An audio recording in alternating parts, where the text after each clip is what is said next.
I'd, I'd always known I was gay. I didn't call it gay, and I didn't know what gay was from whenever I was born. I knew I was different because I wanted to be the sportiest boy in the class, and I think I fancied the sportiest girl. I'd always known that I was different. I have 5 brothers and 5 sisters, and even my family used to say, oh, in our family we've got 5 boys, 5 girls, and Liam. So everyone knew I was different. My first recollection of knowing that I was gay was probably around about 5 or 6, something like that. I think when you start becoming attracted to boys, girls in your class and that's when I instantly knew that for me it was girls. So I'm talking at the age of 5, 6 years old. When I first come out as transgender, I was 16 years old. I told my best friend that I was transgender, but it was quite funny because she just didn't take it as a surprise. She was just like, it's part of you. She knew it. She knew before I did. And it was quite cool. An open, lovely experience. It was quite difficult at the time because of how down and depressed you were at that time in your life. You were really, really mentally struggling. Yeah. And it took a lot of courage, I think, for you to come out as trans. And I'll always be proud of you for that. Having been in care, it was always dragged up that, are you a gay person, because of the way I behaved and the way I was hanging around with people. And I just naturally said, yes, okay, I am gay. But really, I knew that I wasn't gay. And a couple of years later, I finally figured myself out when I was living alone and figured out that I was transgender and this is the way I wanted to be. We've been together now for 12 years. Back then I told Alice that I was a cross-dresser. We started going out. 8 years or so went past of us going out before I turned around and said, look, I've got to go further. If I don't go further, then something's going to happen. I realised that I wanted to be a woman, and that's how I live my life as a woman. I don't live my life as a gay person because gay association is with the same sex, and I'm not looking to live my life with a same-sex person. I'm looking to live my life with an opposite-sex person. So I'm a female, and I feel to live with a man, and therefore it's a straight relationship. I'm from Barbados. I was born there and I lived there until I was 18, then I moved to England. I've been a lesbian all my life, but it's become so irrelevant to me now that I'm not even sure I remember that I am one. But I am. I've been here for 4 years now, and yeah, I identify as being bisexual, but there is like a possibility that it could be pansexual because I am more interested in like people's personalities than rather their gender, so I guess that could be there, but I haven't really, I'm on the pansexual spectrum, I like to say. I met somebody at university and we began a relationship when I was about 18, and it was brilliant. I absolutely loved the relationship. We had a fantastic time. He was just absolutely knockout. I hadn't seen a man that looked like that before. He'd got ringlets right down his back. He'd got suede black boots up to his knees. He'd got a Japanese silk jacket on with a dragon embroidered on the back. And until you've got your first girlfriend, you sort of suppose you are, but you're not entirely sure. And that first girlfriend gave me the courage to tackle the subject. It wasn't that long relation. I mean, we couldn't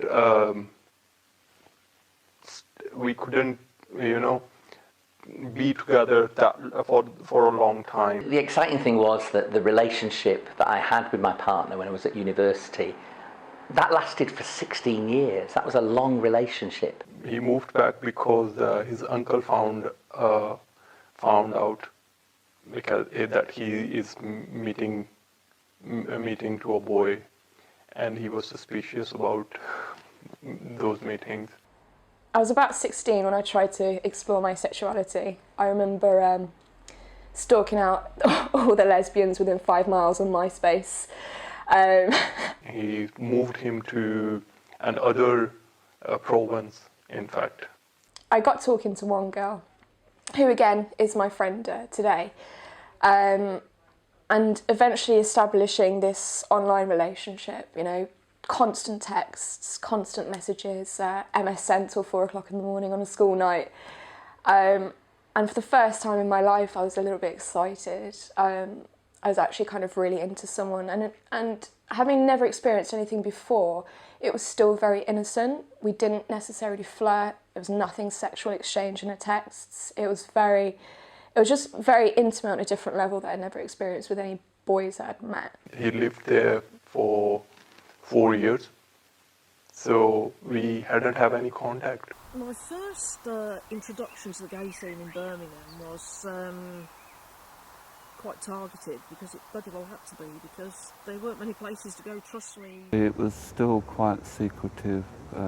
People were still using cottages, gents' toilets as meeting places. There was one pub called the Trocadero that had a little bit of a reputation, and you'd go in to the Troc, as it was known. You weren't quite sure if it was or it wasn't. You couldn't quite make it out. It was all a bit like walking into the bar in Star Wars. You weren't quite sure who was what or what you were dealing with. It was a little bit like that. But then somebody told me about a little pub called the Viking. And the Viking was a downstairs pub just by New Street Station. And it was quite honestly the only pub in Birmingham that we actually had. It was the only pub that was there openly for gay people. And I first walked into that pub and I just felt completely at ease. I realised that there were 4 other lesbians in Birmingham as well as me, and it was fabulous. There were other women out there like me, and that's what I needed to know. A nice atmosphere down there, but it was quite threatening at the same time, because it was a downstairs pub. There was one occasion when, unfortunately, a bunch of supporters from a rugby match that was being played cottoned on to what was going on down there. They actually ran down both staircases, and we were trapped in the downstairs part of the pub, and we took a bit of a hammering that night. Still got some small scars on my face from that night. The sort of gay I was wouldn't be accepted in a lot of gay bars in the 70s, and maybe not even in the 80s, maybe not even now if I really went to town. It's too challenging. I left that pub one night, and I was walking back to the car park, but mistakenly I was holding hands with my girlfriend, which obviously wasn't acceptable in 1975-76. And I was arrested and taken to Steelhouse Lane, where we were separated and put into cells for the rest of the night with no charge. Released the following morning and told that what we'd been doing was grossly offensive, walking hand in hand. It was grossly offensive, and it was their job to keep people like us off the streets. So I'm afraid there was still acceptable homophobia in the 1970s, and they really did turn a blind eye to it. If you walked out of a club or a pub, you had to watch where you were walking, you had to watch your back, you had to be cautious. There was a group at that time called Festival of Light, a sort of moral majority right-wing Christian group comprised of Mary Whitehouse, Lord Longford, Malcolm Muggeridge, Cliff Richards, and they had a rally in Handsworth Park, and we thought we couldn't let that pass without making some sort of counter-demonstration. So there was 15 of us, basically, with about 15,000 right-wing Christians. It was quite a test. You're an abomination to the Lord, my boy, but I'm beautiful, and I love you. Men had got, although it was a bit closeted, men actually did have some sort of structure and places that they used to go, whereas women sort of were hanging on their coattails a bit, and weren't, quite honestly, always welcome in these male-dominated bastions of homosexuality. The Nightingale, when I first moved to Birmingham, was a seedy little club on, would you believe, Camp Hill. A main club in central Birmingham, way back then, the Nightingale, and you wouldn't get in there unless it was on a specified night. You simply wouldn't be allowed. Wholly different now at the Nightingale. There was one club on Hagley Road. It was the only place I know of in the 70s where you could just be, and where you could just be who you were, and you didn't feel in the slightest bit threatened. Because a lot of the showbiz celebrities used to go there. On one occasion I was actually talking to a young lad. I must have been 18, so was he probably.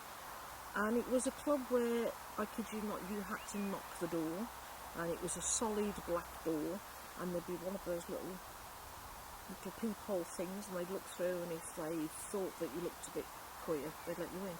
And I next saw that lad on the car park, and we had to call an ambulance. He was totally unrecognisable because the lads from the Lafayette had got him and they dragged him onto the car park and they beat him quite badly, and he was bleeding very badly.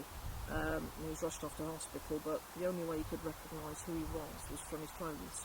And when you look at Birmingham now, where it's so relaxed and it's so fabulous, you can more or less, you can pretty much get away with doing more or less what you want or what you need to do to express yourself as who you are. It just bears no relation to where we were in the 70s. It's very, very difficult for me to even understand that it's the same city, to be quite honest with you.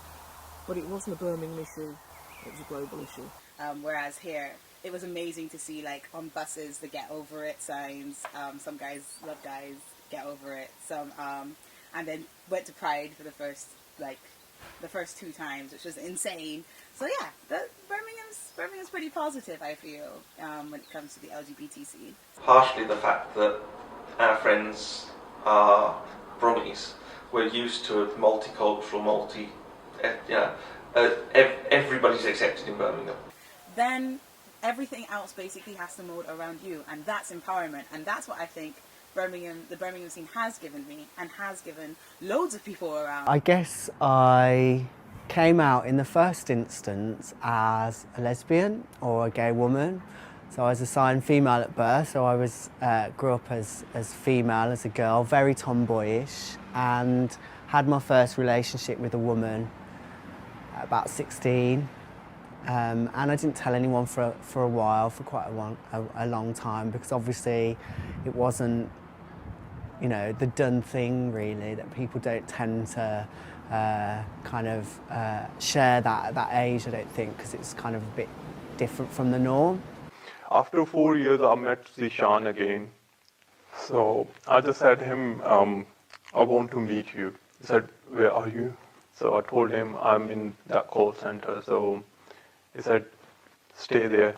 When I saw him, he got a little bit mustache and black shirt. His collar was like this, a bit up, and his hair was like flying. I felt like this, like nobody can touch me now. I found out about the community, the trans community, and for me that was a kind of a light bulb moment of, yeah, this is where I belong, this is who I am. And I did then come out as a trans guy to my family and my friends. And obviously being trans, you kind of have to, well, especially if you're, if you're going to transition medically, if you're going to sort of change your body and your appearance, you have to share that with people. So I kind of told my mum and my dad and my sister, and they were all incredibly supportive. I remember being about 7 years old and telling my best friend, or my new best friend in class, that I had the biggest crush on this girl, and actually kept a love note for her in my blazer pocket the whole time, trying to pluck up the courage to give it her. And my friend at the time turned around and just laughed and basically told everyone in the class that I was into girls. And for a long time, I was sort of bribed and cajoled by one of my sisters about my sexuality. And in the end, to the point where I was told either I stopped the relationship I was in, or she was going to report to the police, my partner. I was 19, he was 21, and the legal age of consent was 21 at the time. I knew she liked to cross-dress, and I had some clues, but I wasn't 100% sure.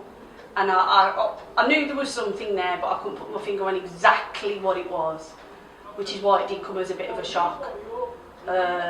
Partly because I was then questioning my own sexuality for a long time, partly because I knew that meant that she would have to introduce herself to everybody else, and I was worried about the rejection and how she would take that, even though she's quite a strong person. Because we wanted to be together, and I wasn't prepared to be bribed and forced anymore to deny what I knew, who I knew I was.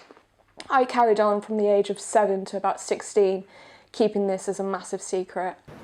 But I did tell my mum, and we talked about it and she was quite supportive. I've already had so many questions, especially particularly with my family about that, probably because they're trying to understand the fact that they thought they had a straight daughter or sister. To be honest, there's a word I've learned in the last year or so that I really like, and that's Pam.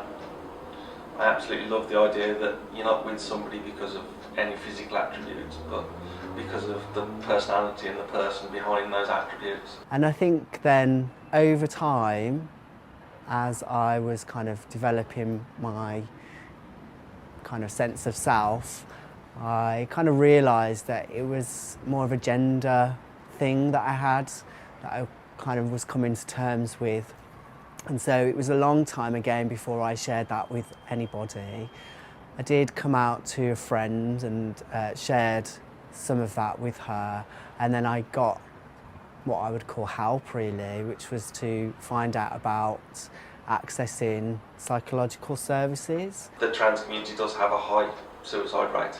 I've just had that mental breakdown, and it was, you know, I'd come out that other side and I found, yes, actually I am going to do this, it's time. I then changed friendship groups, and I was very, very fortunate to meet a girl who's still my best friend today. She's straight and probably the best gay ally that any gay person could have. Not only did she help me come out, she also supported me with all the problems that I faced with my family, and she was basically the force behind me that kept me fighting against society. It wasn't so much of a coming out as a mutual discovery, I suppose. In my mid-teens, I was living something of a dual life.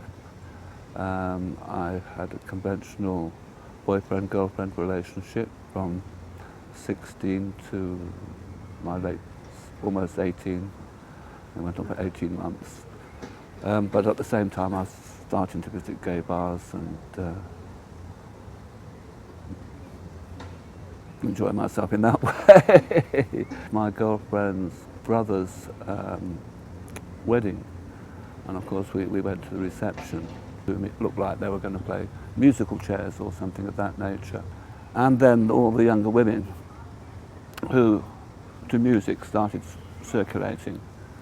And of course when the music stopped, the idea was they jumped on the nearest available lap. So now, sort of 17-year-old me has got a 30-something-year-old woman sat on my lap. And I remember being stood on the doorstep and ringing the doorbell, and my mum coming to the door and answering the door. And she said to me, "What's wrong? Have you got a girl pregnant?" And I sort of laughed and cried and said, no, the opposite of that. She said, "What do you mean, what do you mean?"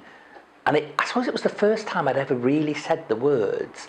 And I actually said, "I'm gay." Kind of transitioning and starting to look quite male, people then started using male pronouns, and I changed my name and they used my new name and stuff. So for me that was a sign of kind of acceptance. And she said, "Don't be so stupid, get in here. We went in the house and we had almost like a very intense 4 hours together. My dad was born in 1921, so you can imagine it was a wholly different time. You don't know how to tell a chap. My mother had died when I was very, very young, and that was the point. I didn't have a mother to sort of cushion the blow. It was just me and Dad sat on a sofa. They want the women to make the men whose lap they're sat on as much like a woman as they can. Well, most of the men were, were hysterically funny.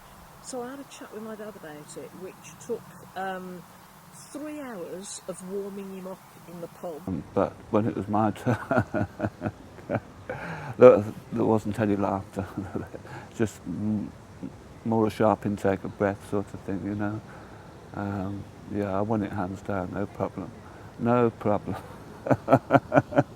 But it was a discovery for me and a discovery for my girlfriend and her family.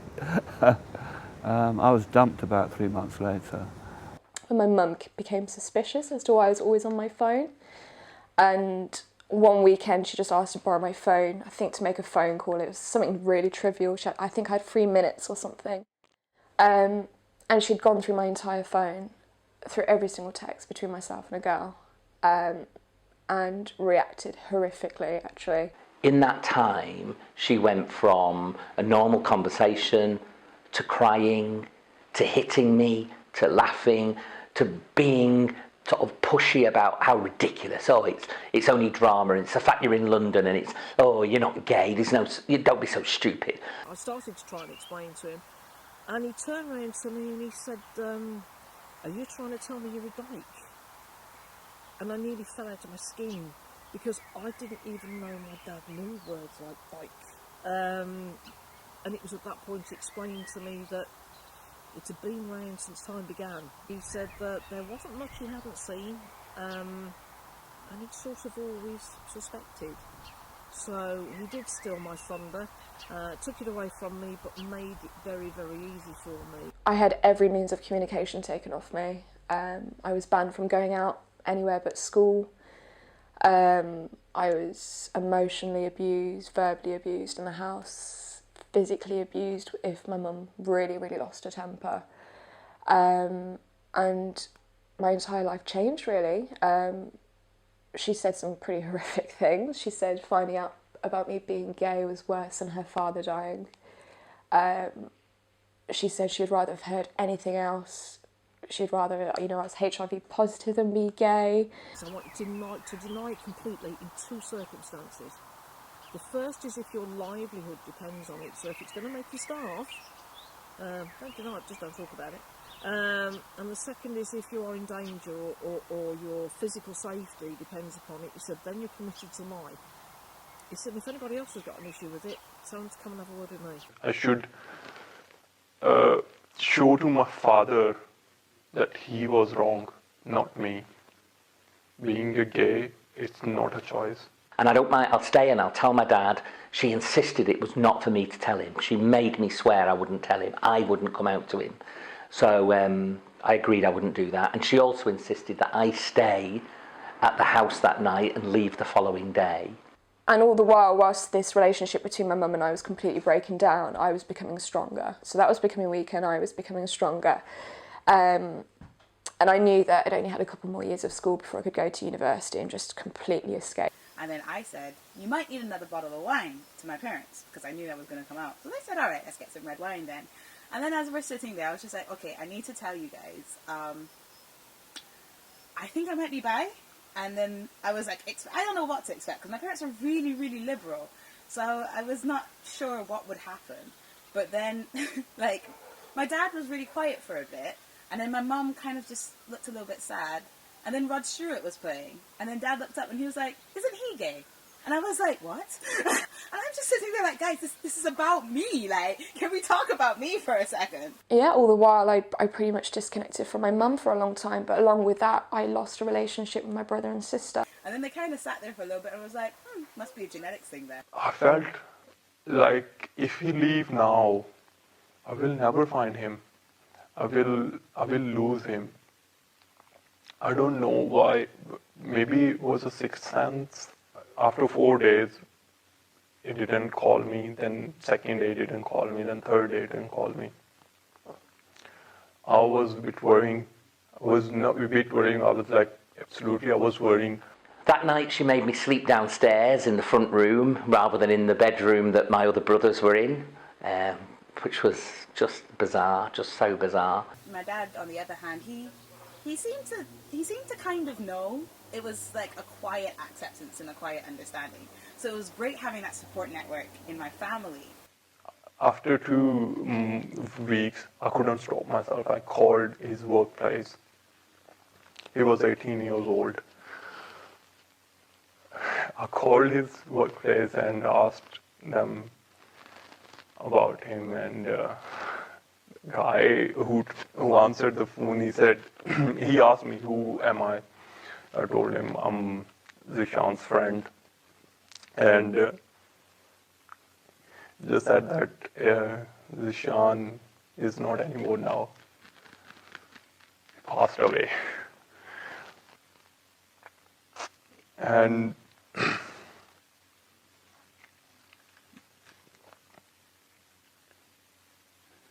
that was the last time I saw my parents. They cut me off from the age of 19. He had an accident. he had done a road accident with the bike. And my parents never spoke to me since. I've never spoke to me since after those few months of me trying to be in touch with them. It's very different to hear it's all loud and proud. It feels really, really regressive, actually. And like you'll get newspaper articles of people condemning homosexuals like on the front page. I come from an Indian family, so being gay is just not talked about. It doesn't exist. It's not in our spectrum. You know, you don't have gay friends, and if there are gay family members, you don't talk about it. And I was feeling like maybe that would be something that she would be affected by. The possibility of me not having kids. But she was like, no, it's just here, meaning Barbados. It's hard. It's a hard life, and it is. I've gotten threats because of it, physical threats, online threats, all kind of threats because of my like out status. I was raised around Asian families, so you know it's very difficult being apart from being straight. You know, they always look. You can't be different around people because obviously you're being brought up in around an environment that's very strict, very religious, very hard to come out genuinely. But when you're acting different, acting like playing with girls all the time, dressing up differently, you know, they ask you questions like, are you gay? Are you gay? And it just keeps coming on a run. So I just ended up admitting to that, just being like, you know what, I am gay. But really, I felt inside me that I wasn't. Once my mom, she just picked up my phone and she talked to me. She was crying. And she was keep asking if it is true. That was the only conversation I had with my mother after that incident. My father, he just slapped my mom. And he is blaming for some reason, don't know, but he beated her.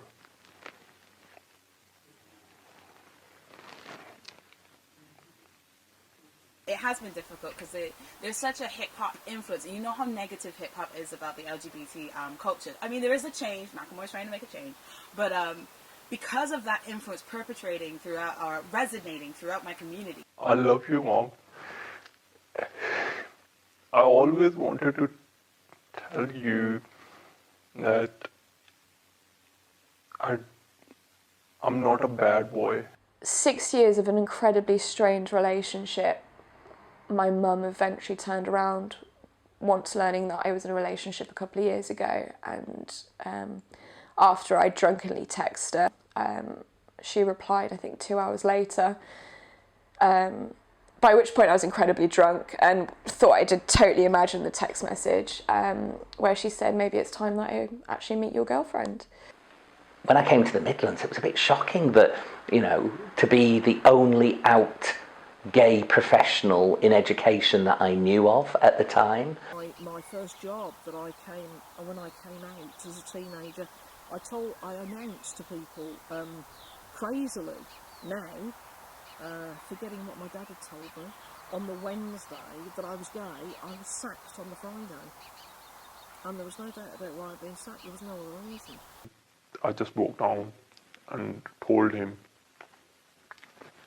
that this has happened and I have decided I don't have any right to live. If nobody cares about me if I exist, so nobody's gonna care if I don't.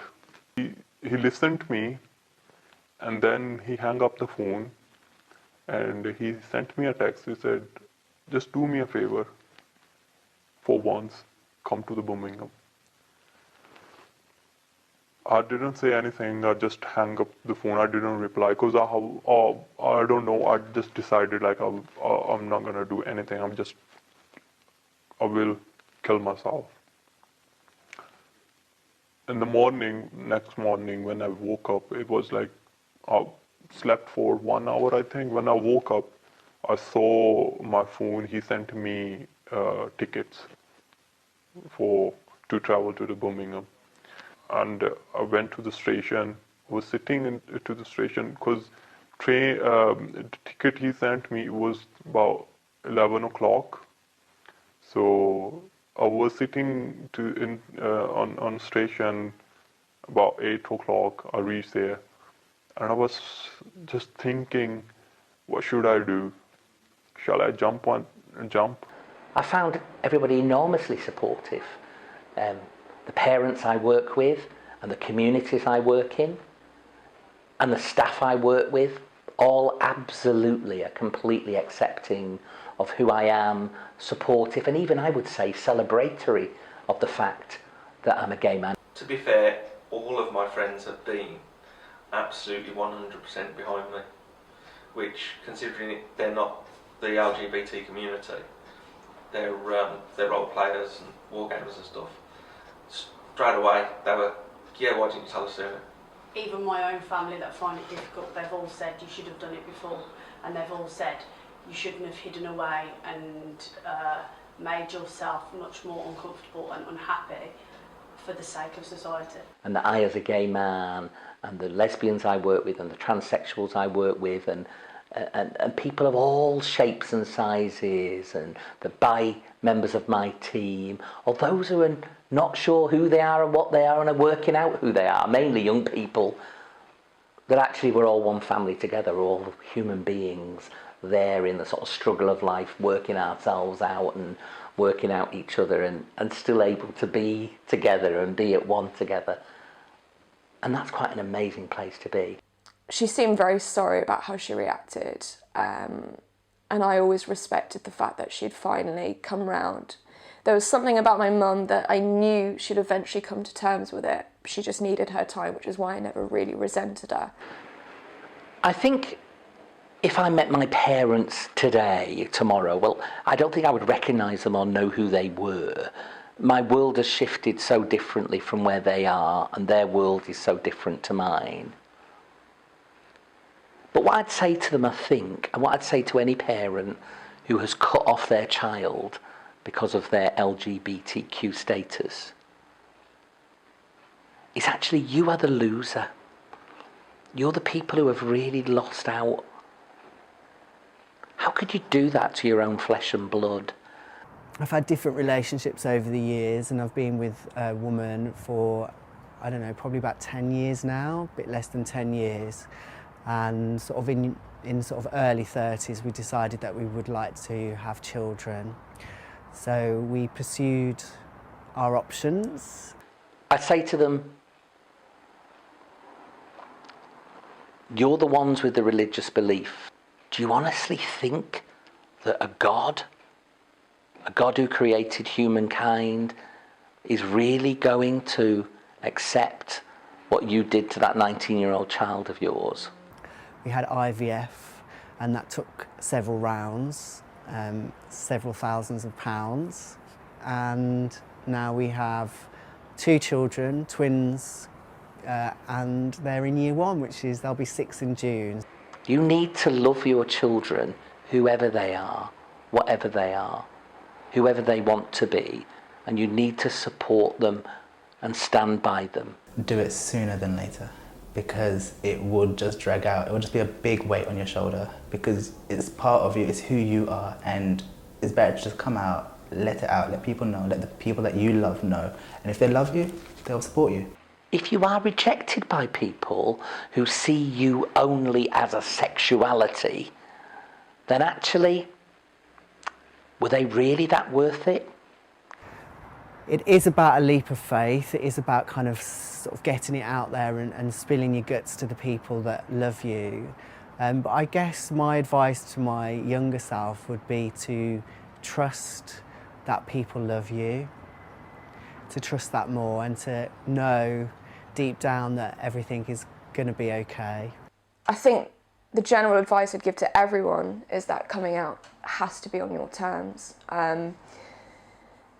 It really needs to be when you're ready. And unfortunately, with society we live in, with certain cultures, like being Indian, you've got to also think about other factors as well. I think you need to really think about how your closest family members will react, whether it be your parents, or guardians, siblings. You need to think about the consequences of coming out. Are you going to be safe financially? Are you still going to have a roof over your head? Do you have anyone that could take you in if you really needed it? I suppose for me, I can't underestimate the powerful moment of having stepped into the trans community and seeing other trans people in all their diversity sort of in front of me, and that was me kind of coming home really personally. I'd take no personal credit for it, but I've got to say that around about the people I was around within the 70s, around about that time, we stuck to our guns, and we weren't going to be closeted away. We didn't go around shouting in the streets, and we didn't carry banners. We just very, very quietly stood our ground. I've tried in my lifetime to provide a Facebook presence for those on the LGBT scene in Barbados, so that they can have a safe place to go. But I can't help but think that it was the people that went before, and their refusal to bow down, and their refusal to just be hidden away, their insistence on remaining visible, and that quiet presence, that quiet insistence, I really think has brought us through to where we are today. So yeah, I guess comparatively coming here and being able to be I'm not afraid at home. I've literally had a guy on Facebook message me pictures of girls that he beat up and saying that, I've heard you're a lesbian and this is what's going to happen to you. And I'm just come at me, bro. If you want to. I'm not afraid to stand up for that. I'm not afraid to fight for people I love, because someone has to. And I feel like in the Western world, there has been a progression, but the Caribbean communities and smaller religious communities have been left behind. I was walking through from the road and from the other end, and I saw the LGBT sign, and I was so happy. I thought, oh, LGBT center in Birmingham, okay. Because when I was in London, I tried to contact with the sport groups, but I could never find any sport group. I don't worry about leaving the house now. Do you know, at times I used to worry about leaving the house because I'd worry who I'd come home to. To be honest, I used to worry about you leaving the house, because you wouldn't, at times I don't think you'd come home to anybody. I met so many friends, made so many friends. So I found a family, once I was alone. And now I have so many people around me. One of the things that I've committed to with my organisation, co-founded, is to make the world more intelligent about gender, really. I think gender and gender diversity is a brilliant subject and part of who we are and what society kind of is. And there just isn't enough sophisticated discussions around that, really. I think people are just too simple about what it means to be a boy or a girl. And so I really want to play my part in kind of messing with that, really, and kind of upsetting some of those norms. Now finally I'm engaged. But I think also the other thing is everybody, be it straight, gay, bi, trans, genderqueer, we're all on a journey. But because ours are so visible, it's a way to highlight everybody's journey. It starts small, it really does. I remember that when I was 19. It started with just a couple of friends at uni, and my goodness, it soon expands. But never run away from being who you are.